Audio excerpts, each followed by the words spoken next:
Welcome to future with SSC classes.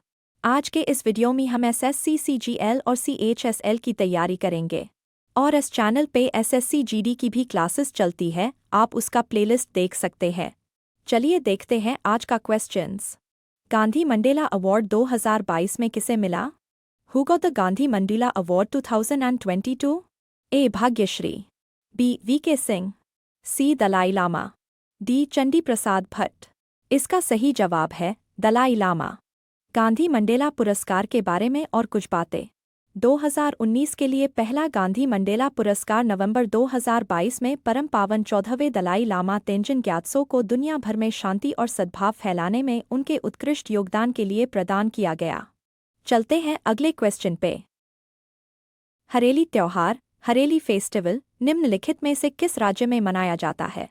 Hareli festival is celebrated in which of the following states? A. Manipur, B. Maharashtra, C. Chhattisgarh, D. Karnataka. इसका सही जवाब है छत्तीसगढ़। हरेली त्योहार के बारे में और कुछ बातें। हरेली छत्तीसगढ़ का पहला त्योहार है। इस त्योहार से ही राज्य में खेती किसानी की शुरुआत होती है। ग्रामीण क्षेत्रों में यह त्योहार परंपरागत रूप से उत्साह के साथ मनाया जाता है। इस दिन किसान खेती किसानी में उपयोग आने वाले कृषि यंत्रों की पूजा करते हैं और घरों में माटी पूजन होता है। चलते हैं अगले क्वेश्चन पे। वह राज्य जहां सुल्तानपुर पक्षी विहार स्थित है। The state where Sultanpur bird sanctuary is located? A. Chandigarh, B. Bharatpur, C. Gurgaon, D. Gandhinagar. इसका सही जवाब है गुड़गांव। सुल्तानपुर राष्ट्रीय उद्यान के बारे में और कुछ बातें। सुल्तानपुर राष्ट्रीय उद्यान एवं पक्षी अभयारण्य हरियाणा के गुड़गांव जिले में स्थित है, जो दिल्ली से 46 किलोमीटर और गुड़गांव से 15 किलोमीटर दूर गुड़गांव व फारूक नगर रोड पर स्थित है। सुल्तानपुर राष्ट्रीय उद्यान पेड़ों, झाड़ियों और बोगनविलिया के गुच्छों से भरा हुआ है। चलते हैं अगले क्वेश्चन पे। निम्नलिखित में से किस वर्ष बाल विवाह निरोधक अधिनियम पारित किया गया था? In which of the following years the child marriage restraint act was passed? A. 1856, B. 1947, C. 1878, D. 1929। इसका सही जवाब है 1929। बाल विवाह निरोधक अधिनियम के बारे में और कुछ बातें। बाल विवाह निरोधक अधिनियम 1929 को 28 सितंबर 1929 को भारत की इंपीरियल विधान परिषद में पारित किया गया था। यह अधिनियम 1 अप्रैल 1930 से लागू हुआ था। इसे लोकप्रिय रूप से इसके प्रायोजक हरबिलास शारदा के नाम पर शारदा अधिनियम के नाम से जाना जाता है। बाल विवाह निषेध अधिनियम 2006 को भारत सरकार ने पारित किया था। यह अधिनियम 1 नवंबर 2007 को लागू हुआ था। यह अधिनियम जम्मू कश्मीर को छोड़कर भारत के बाकी सभी राज्यों में लागू है। बाल विवाह निषेध अधिनियम का मकसद बाल विवाह और इससे जुड़े मामलों को रोकना है। चलते हैं अगले क्वेश्चन पे। लियाकत अली देसाई समझौता किस वर्ष हुआ? In which year was the Liaquat Ali Desai pact signed? A. 1945, B. 1922, C. 1940, D. 1932। इसका सही जवाब है 1945। लियाकत अली देसाई समझौता के बारे में और कुछ बातें। लियाकत अली और भूलाभाई देसाई के बीच समझौता साल 1945 में हुआ था। इस समझौते को देसाई लियाकत प्रस्ताव भी कहा जाता है। यह प्रस्ताव लीग के नेताओं को खुश करने और 1942 से 45 के राजनीतिक गतिरोध से बाहर निकलने का एक प्रयास था।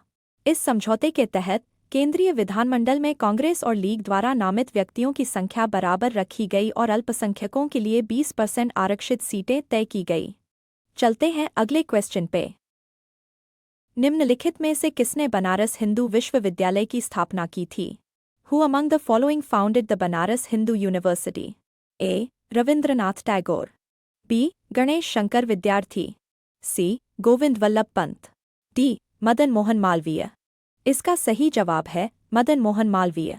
बनारस हिंदू विश्वविद्यालय के बारे में और कुछ बातें। पंडित मदन मोहन मालवीय ने साल 1916 में बनारस हिंदू विश्वविद्यालय की स्थापना की थी। हालांकि इस विश्वविद्यालय की स्थापना में एनी बेसेंट, दरभंगा राज के महाराजा रामेश्वर सिंह और नारायण वंश के प्रभु नारायण सिंह और आदित्य नारायण सिंह का भी योगदान रहा। पंडित मदन मोहन मालवीय एक भारतीय सुधारक थे और अखिल भारतीय हिंदू महासभा के संस्थापक थे।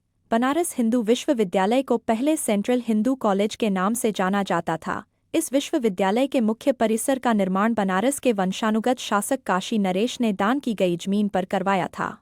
चलते हैं अगले क्वेश्चन पे। निम्नलिखित में से कौन आर्थिक सर्वेक्षण प्रस्तुत करता है? Who among the following presents the economic सर्वे?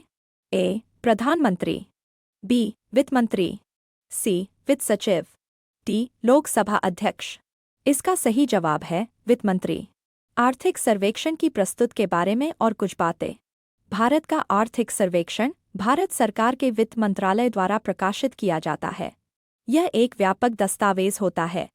इसमें पिछले साल में भारतीय अर्थव्यवस्था के प्रदर्शन की समीक्षा की जाती है। इसे भारत के मुख्य आर्थिक सलाहकार के मार्गदर्शन में तैयार किया जाता है। संविधान में सरकार को आर्थिक सर्वेक्षण पेश करने के लिए बाध्य नहीं किया गया है। हालांकि पिछले कुछ सालों में केंद्रीय बजट से पहले हर सरकार आर्थिक सर्वेक्षण पेश करती रही है। चलते हैं अगले क्वेश्चन पे।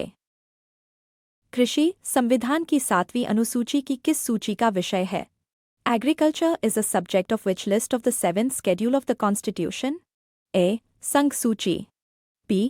राज्य सूची, C. समवर्ती सूची, D. अवशिष्ट शक्ति। इसका सही जवाब है राज्य सूची। कृषि भारतीय संविधान की 7वीं अनुसूची की राज्य सूची का विषय है। भारतीय संविधान की 7वीं अनुसूची में केंद्र, राज्य और समवर्ती सूची के तहत विषयों का बंटवारा किया गया है। राज्य सूची इस सूची में क्षेत्रीय और स्थानीय महत्व के विषय होते हैं। इन विषयों पर नियम बनाने का अधिकार राज्य सरकार के पास होता है। चलते हैं अगले क्वेश्चन पे। कौन सा कप फुटबॉल से संबंधित है? Which cup is related to football? A. Rovers Cup, B. Deodhar Trophy, C. Wimbledon, D. इनमें से कोई नहीं। इसका सही जवाब है रोवर्स कप। रोवर्स कप के बारे में और कुछ बातें। रोवर्स कप एक फुटबॉल टूर्नामेंट है। इतिहास रोवर्स कप भारत में एक वार्षिक फुटबॉल टूर्नामेंट था जो 1891 में शुरू हुआ था। इसे मनोरंजन के रूप में बॉम्बे में ब्रिटिश फुटबॉल प्रेमियों द्वारा शुरू किया गया था। टूर्नामेंट जीतने वाली पहली टीम वॉर्सेस्टरशायर रेजिमेंट की पहली बटालियन थी। चलते हैं अगले क्वेश्चन पे। केंद्र शासित प्रदेश लक्षद्वीप की आधिकारिक भाषा निम्न में से क्या है?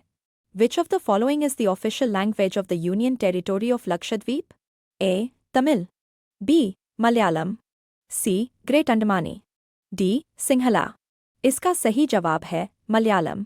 केंद्र शासित प्रदेश लक्षद्वीप की आधिकारिक भाषाएं मलयालम और अंग्रेजी है। लक्षद्वीप के ज़्यादातर लोग मलयालम बोलते हैं। हालांकि मिनिकॉय द्वीप पर धिवेही भाषा काफ़ी बोली जाती है। धिवेही एक इंडो आर्यन भाषा है और मालदीव गणराज्य की आधिकारिक भाषा भी है।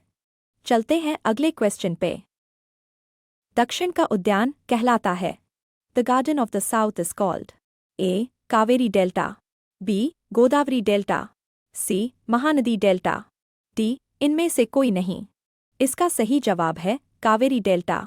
दक्षिण उद्यान के बारे में और कुछ बातें। कावेरी डेल्टा क्षेत्र को दक्षिणी भारत का उद्यान भी कहा जाता है।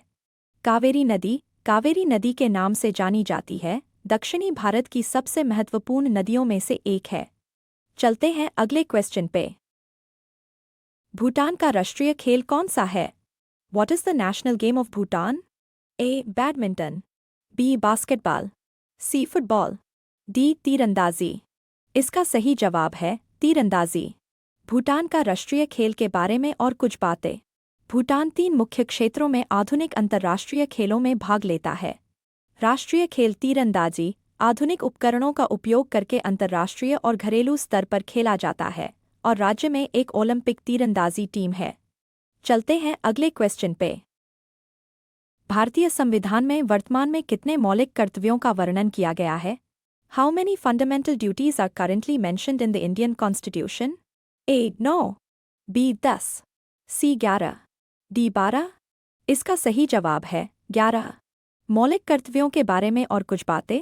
वर्तमान में अनुच्छेद 51 ए के तहत वर्णित 11 मौलिक कर्तव्य हैं, जिनमें से 10 को 42वें संशोधन के माध्यम से जोड़ा गया था, जबकि 11वें मौलिक कर्तव्यों को वर्ष 2002 में 86वें संविधान संशोधन के जरिए संविधान में शामिल किया गया था। भारतीय संविधान में मौलिक कर्तव्यों की अवधारणा तत्कालीन यूएसएसआर के संविधान से प्रेरित है। चलते हैं अगले क्वेश्चन पे। निम्न में से किस नृत्य शैली की उत्पत्ति दक्षिण भारत में नहीं हुई थी? Which of the following dance styles did not originate in South India? A. Kathakali, B. Kuchipudi, C. सैत्रिया, D. Bharatanatyam. इसका सही जवाब है सैत्रिया। कथक और सत्रिया नृत्य शैली की उत्पत्ति दक्षिण भारत में नहीं हुई थी। सत्रिया यह नृत्य शैली असम से संबंधित है। यह असम की सत्रिया संस्कृति का प्रतिनिधित्व करती है। यह एक प्रमुख भारतीय शास्त्रीय नृत्य है और यह एक नृत्य नाटक प्रदर्शन कला है। चलते हैं अगले क्वेश्चन पे। गुरुजी किस व्यक्तित्व का उपनाम है? Guruji is the surname of which personality? A. Purushottam Tandon, B. M S. Golwalkar, C. Yatindra Sen Gupta, D. C N. Annadurai. इसका सही जवाब है एम.एस. गोलवलकर। माधव सदाशिव गोलवलकर राष्ट्रीय स्वयंसेवक संघ के दूसरे सरसंघचालक और विचारक थे। उनके अनुयायी उन्हें गुरुजी के नाम से जानते हैं। चलते हैं अगले क्वेश्चन पे। बौद्ध संघ में सम्मिलित होने के लिए न्यूनतम आयु सीमा कितनी थी? What was the minimum age limit to join the Buddhist Sangha? A. 15 वर्ष, B. 18 वर्ष, C. 12 वर्ष, D. 21 वर्ष। इसका सही जवाब है 15 वर्ष। बौद्ध संघ के बारे में और कुछ बातें। बौद्ध संघ में शामिल होने के लिए न्यूनतम आयु सीमा 15 वर्ष थी। हालांकि गौतम बुद्ध के समय में यह आयु कम से कम 8 वर्ष थी। बुद्ध की मृत्यु के बाद इसे बढ़ाकर 15 वर्ष कर दिया गया। आज के लिए इतना ही। मैं मिलूंगी न्यू वीडियो में न्यू क्वेश्चन के साथ। तब तक के लिए आप अपना तैयारी करते रहिए। Thanks for watching.